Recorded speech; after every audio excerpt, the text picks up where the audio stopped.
ভাই রে ভাই, কি জিনিস আবিষ্কার করছে ইরান, যে সেই জিনিসের ধাক্কায় পুরো মধ্যপ্রাচ্য, আমেরিকা, ইসরায়েল টালমাটাল। এই ধরনের ড্রোন আগে কেউ দেখেনি, কেউ আবিষ্কারও করতে পারেনি। ইরান করছে সেই ড্রোন, এবং এই ড্রোন শুধু ইরান না, রাশিয়া পর্যন্ত ব্যবহার করছে। এখন সেই ড্রোন পুরো মধ্যপ্রাচ্যে একেবারে রীতিমতো আতঙ্ক ছড়াচ্ছে। কি সেই ড্রোন? নাম কি জানেন? Shahed drone. চিন্তা করেন, একেবারে ছোট্ট নাম, শাহেদ। বহু মানুষের নাম আছে না, শাহেদ, শাহেদ চৌধুরী, শাহেদ খান, অনেক বিখ্যাত মানুষের নামও আছে শাহেদ।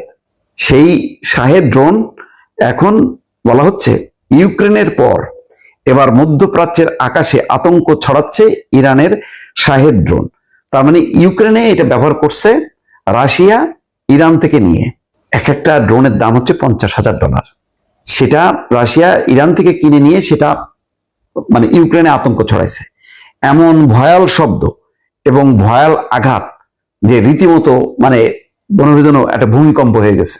বলা হচ্ছে ইউক্রেন যুদ্ধে ইরানের তৈরি শাহেদ 136 ড্রোন ব্যাপকভাবে ব্যবহার করে আসছে রাশিয়া।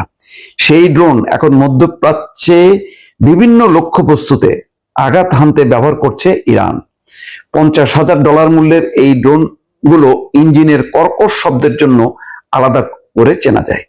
গত 48 ঘন্টায় বাহরাইন, কুয়েত, সংযুক্ত আরব আমিরাত সহ পারস্য উপসাগরীয় অঞ্চলে আঘাত হেনেছে কয়েকশো শাহেদ ড্রোন।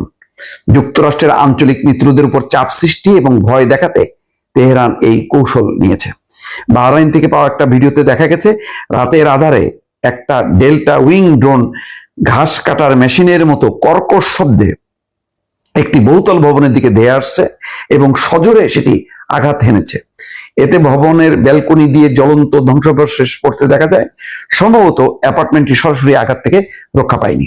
গত শনিবার সকালে ইরানের যুক্তরাষ্ট্র এবং ইসরায়েলের হামলার পর থেকে এখন পর্যন্ত দেশটির উপসাগরীয় প্রতিবেশীদের লক্ষ্য করে 1,000-এর বেশি ড্রোন ছোড়া হয়। ধারণা করা হচ্ছে এর একটি বড় অংশই শাহেদ 136 মডেলের। সোমবার বিকেলে সংযুক্ত আরব আমিরাত জানিয়েছে তাদের উপর 689টি ড্রোন দিয়ে হামলা চালানো হয়েছে। এর মধ্যে 645টি ড্রোন তারা ভূপাতিত করতে সক্ষম হলো। 44টি ড্রোন, মোট ড্রোনের প্রায় 6% বেশি লক্ষ্যবস্তুতে আঘাত এনেছে। কয়টা ঠেকাবে? ইরান তো একটার পর একটা ছুড়ে যাচ্ছে, 44টি ড্রোন আর ঠেকানো যায়নি। যেভাবে কাজ করে শাহেদ ড্রোন, সেখানে বলা হচ্ছে শাহেদ 136 ড্রোন 3.5 মিটার দীর্ঘ এবং এর ডানার বিস্তার 2.5 মিটার। ব্যালিস্টিক ক্ষেপণাস্ত্রের তুলনায় এটি সস্তা এবং তৈরি করা সহজ। যুক্তরাষ্ট্র এবং ইসরায়েলের হামলার আগে ব্যালিস্টিক ক্ষেপণাস্ত্র ইরান কয়েক ডজন তৈরি করতে পারত, ফলে কিছু সময়ের জন্য চলমান সংঘাতের একটি অংশ জুড়ে থাকতে পারে এসব ড্রোনই। একটি শাহেদ ড্রোন প্রায় 50 কেজি ওজনের বিস্ফোরক বহন করতে পারে, যা একটি আকাশচুম্বী ভবন ক্ষতিগ্রস্ত করার জন্য যথেষ্ট হলেও তা ধসিয়ে দেওয়ার জন্য পর্যাপ্ত নয়। এই ড্রোনগুলো তুলনামূলক ধীর গতির, অবশ্য দ্রুত গতির জেট ইঞ্জিন সংস্করণ দেখা গেছে, কিন্তু এগুলোর বড় আকৃতি, ইঞ্জিনের উচ্চ শব্দ এবং চূড়ান্ত পর্যায়ে লক্ষ্যবস্তুর উপর ঝাঁপিয়ে পড়ার ধরন সাধারণ মানুষের মধ্যে ব্যাপক আতঙ্ক তৈরি করে।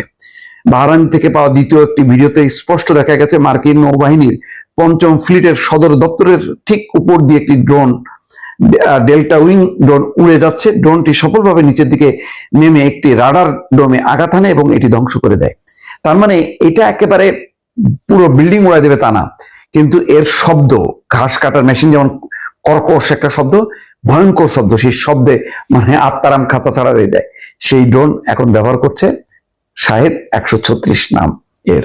এটা এখন খুব সফলভাবে পুরো মধ্যপ্রাচ্যে আতঙ্ক দাঁড়াচ্ছে। দেখেন না, দুবাই থেকে ধনীরা সব দলে দলে পাকাচ্ছে, ওরে বাপরে বাপ, এটা কোন জিনিস আসতেছে একটার পর একটা। সুতরাং খবর আছে, ইরানের সাথে বাড়াবাড়ির ফল এইবার মধ্যপ্রাচ্যের অনেকগুলো দেশ পাবে।